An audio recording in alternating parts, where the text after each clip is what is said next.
Okay, so now you're back in the house again. Yes. You're pregnant, but then in June you have a miscarriage.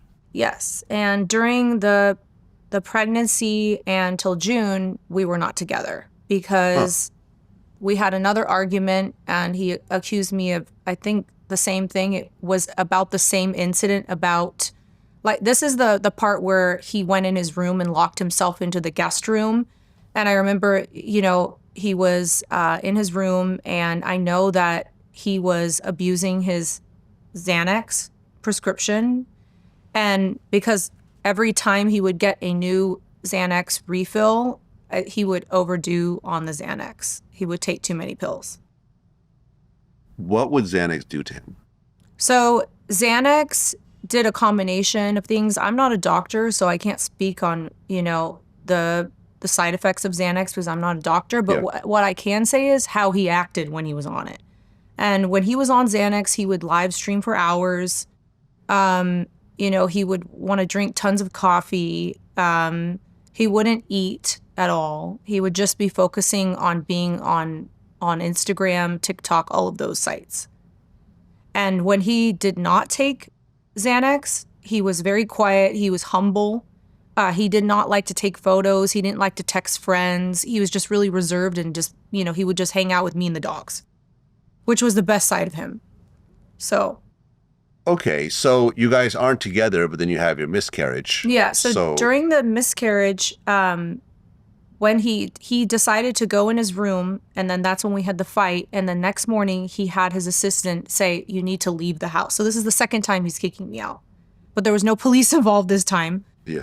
And he kicked me out, and his assistant said, you can't come in the house, or we're going to file a emergency restraining order. You can't come to the house.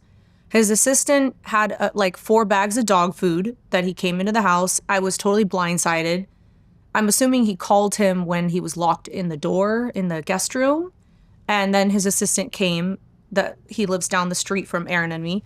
And he brought dog food, and then he comes up to me and says, you need to leave the house, and I need to get all of your belongings. I said, this is all my stuff. I said every room is all of mine. Like, there's 3 bedrooms of clothing, and all the furniture is mine.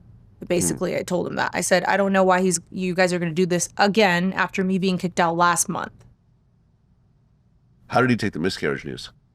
I mean, I still have to get to that point because I will get to that because he had a live-in girlfriend 8 hours after he kicked me out. Oh, okay. And he was with her for 6 weeks, and she was right away. He put her on his live stream and said, this is, or I'm not going to say her name. This is her name.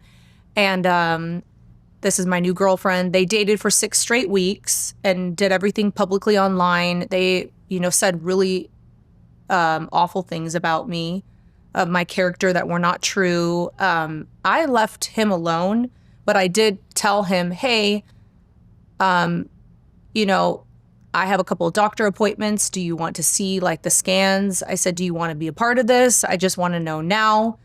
And I guess the girlfriend communicated to him, to my messages instead of Aaron himself.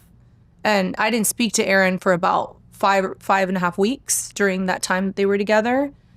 Until one day, I had the miscarriage 4.5 weeks later.